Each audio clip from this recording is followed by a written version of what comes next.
À 71 ans, Steven Spielberg vient de tirer un feu d'artifice qui a littéralement sonné la concurrence.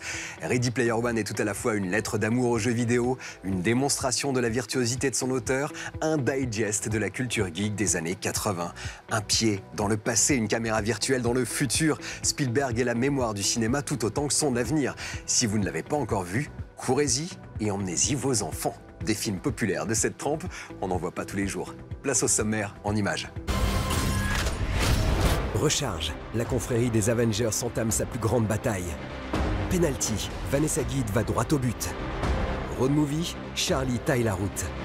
Galactique, Han Solo trace dans les étoiles. Il suffit parfois de lever les yeux pour que tout s'illumine. Bienvenue dans Buzz.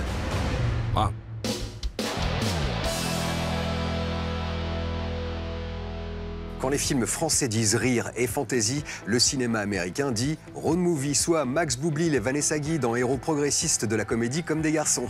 Daniel Auteuil et Gérard Depardieu, personnages naphtaline du film Patrimoine, amoureux de ma femme. Et enfin, Charlie Plummer et Steve Buscemi, caractère picaresque du beau La Route sauvage. Le journal des sorties sifflera 3 fois. Quoi, vous aimez le foot? Il y a beaucoup de pays où les filles jouent au foot. On va faire un match de foot féminin. T'es comique, toi, hein? Comme des garçons rejoue à la sauce football féminin la grande histoire du pot de terre contre le pot de fer, à la manière de The Full Monty. Soit l'histoire vraie d'un journaliste sportif qui monte la première équipe de football féminine de Reims avec l'aide de la secrétaire de son journal. Je joue pas ça avec les filles, hein. Alors là, pas du tout.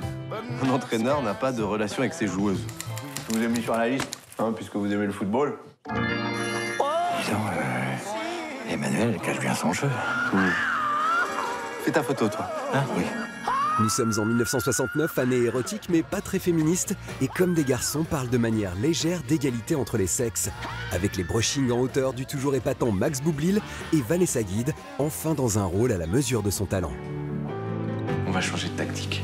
On va changer les mentalités. On va avoir des licences, une vraie reconnaissance. On va avoir toutes les autres filles qui vont nous suivre derrière nous.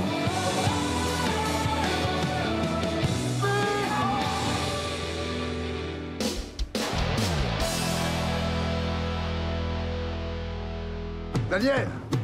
Oh Patrick! Dis-nous ensemble ce soir si tu veux. Avec plaisir. Comme ça, je pourrais enfin vous présenter Emma.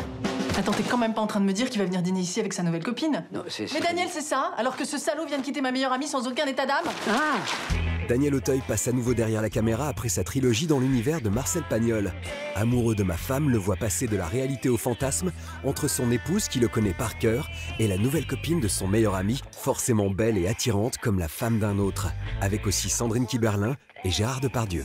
Pour la première fois de son existence, il venait enfin de se réveiller. T'es avec nous? Oui, pardon, oui.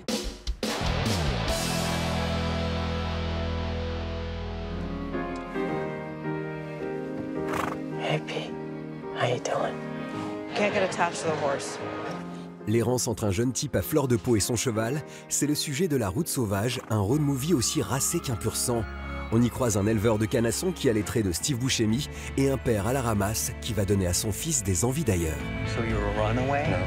Okay, Charlie, where are your parents? La relation entre l'homme et l'animal est au cœur du film, mais La Route sauvage raconte aussi la recherche d'une famille plus accueillante que celle reçue par son héros à la naissance, dans les paysages superbes de l'Amérique sauvage. I'm gonna get us out of here.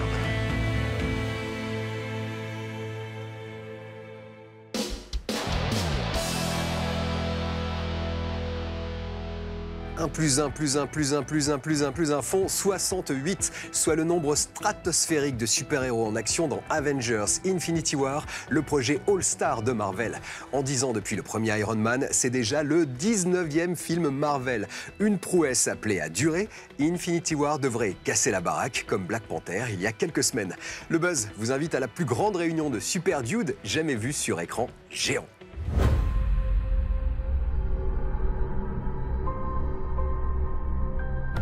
Depuis que je le connais, il n'a jamais eu qu'un seul but. Exterminer la moitié de l'univers. S'il s'empare de toutes les pierres d'infinité, il pourra le faire d'un simple claquement de doigts. Comme ça. Rappelez-moi comment il s'appelle. Thanos. La force est puissante dans la galaxie Disney. Quand Star Wars ne martyrise pas le box-office, les comic book movies font sauter la banque. Avec Avengers Infinity War, Marvel démontre une fois encore sa supériorité dans la représentation des super-héros au cinéma. Dans la foulée du triomphe historique de Black Panther, Avengers 3 mélange tous les univers Marvel. Les Avengers donc, mais aussi Doctor Strange et les Gardiens de la Galaxie, réunis contre un ennemi commun, Thanos, incarné par Josh Brolin. Bientôt, vous apprendrez ce que ça fait de perdre. D'être absolument certain d'avoir raison et d'échouer malgré tout. On parle d'un budget inflationniste de 500 millions de dollars pour cet épisode. Des billets verts nécessaires pour s'offrir le casting le plus hallucinant de l'histoire des castings hallucinants. Les frères Russo, déjà responsables du Soldat de l'Hiver et de Civil War, en profitent aussi pour enchaîner des morceaux de bravoure dans un grand Barnum à l'échelle cosmique. Nous avons un avantage. Il va venir à nous. Nous avons ce que veut Thanos. Et nous l'utiliserons. Marvel osera-t-il tuer un ou plusieurs super-héros? L'humour d'Infinity War n'entravera-t-il pas les enjeux douloureux de cet épisode? Pour le savoir, rendez-vous dans les salles en attendant Avengers 4 l'an prochain, qui conclura la phase 3 de l'univers cinématographique Marvel. Au fait, je m'appelle Peter. Doctor Strange. Oh, on sert de nos pseudonymes. Dans ce cas, je suis Spider-Man.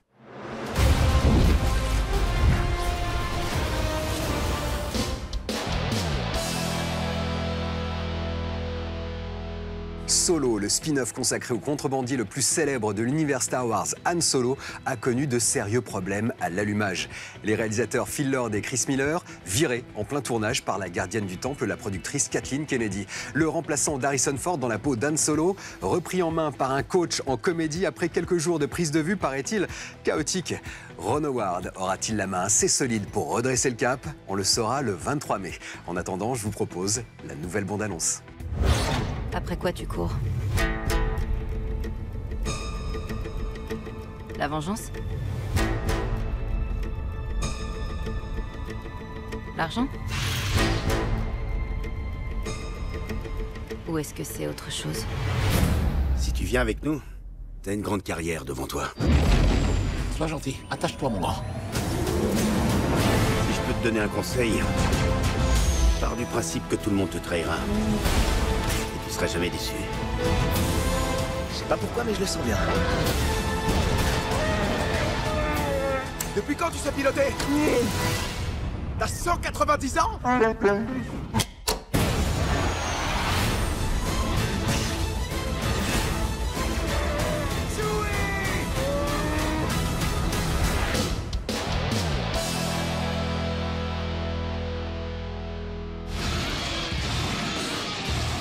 Cela fait 2 mois que Dragon Ball FighterZ est disponible. Le temps pour la communauté des joueurs de se faire un avis plus poussé. En a-t-il vraiment dans le ventre ou est-il trop grand public pour des compétitions plus poussées? Un spécialiste de la question nous répond. En Dragon Ball, c'est vrai que tout le monde a à peu près, je dis bien à peu près, les mêmes coups, c'est-à-dire avant moyen qui sert à faire un casse-garde, le homing dash qui sert à foncer, les petits kamehameha machin, les caravans pour les super et auto-combo également. C'est surtout pour attirer et donner envie aux joueurs de pas trop se perdre un peu dans l'univers des jeux de combat.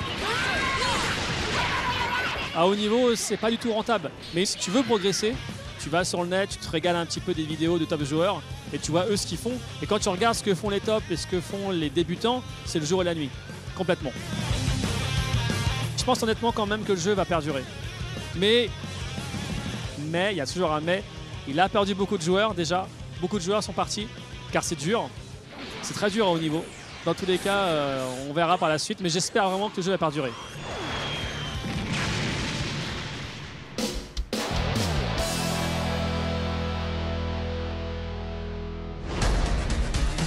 Le Brésilien Matheus Santoluco est un homme heureux. Fan des Tortues Ninja dans sa jeunesse, il signe depuis 2011 un grand nombre des nouveaux récits. C'est l'histoire secrète du clan foot qui lui ouvre les portes de la renommée. Zoom sur une œuvre qui redéfinit les origines d'une saga réputée. Je n'ai pas du tout pensé aux tortues. Je me suis concentré sur l'identité de Shredder et du clan Foot. Bien évidemment, j'y ai intégré toute la mythologie du samouraï que j'adore. Je parlais à un ami et je lui disais que je ne savais pas comment les justifier sur une histoire située dans le Japon féodal. Et il a dit, tu as peut-être besoin d'un humain. Et c'est ainsi qu'est apparue l'idée d'un archéologue.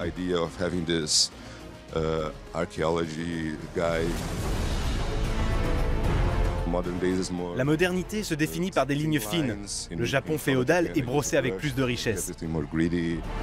L'histoire secrète du clan Foot, c'est une très bonne introduction à l'univers des Tortues Ninja, en attendant la future série animée et surtout de nouveaux épisodes du côté de Matheus Santoluco.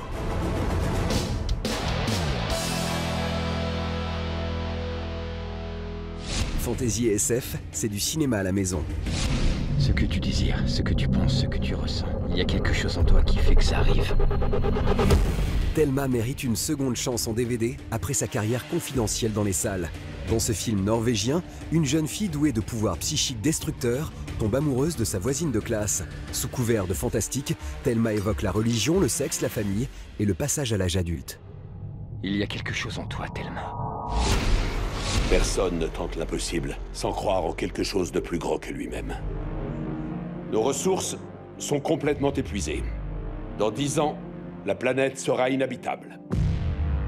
Mais il y a un endroit qui nous permet d'espérer. Et si Titan pouvait devenir notre monde? L'inédit Titan se révèle rigolo à condition d'en accepter le côté fauché. Le pitch, des soldats acceptent de subir des expérimentations afin de pouvoir s'adapter à l'atmosphère d'une planète lointaine, la nôtre ayant épuisé ses ressources. En résumé, une sorte d'avatar du pauvre, dont Titan partage la tête d'affiche, l'Australien Sam Worthington.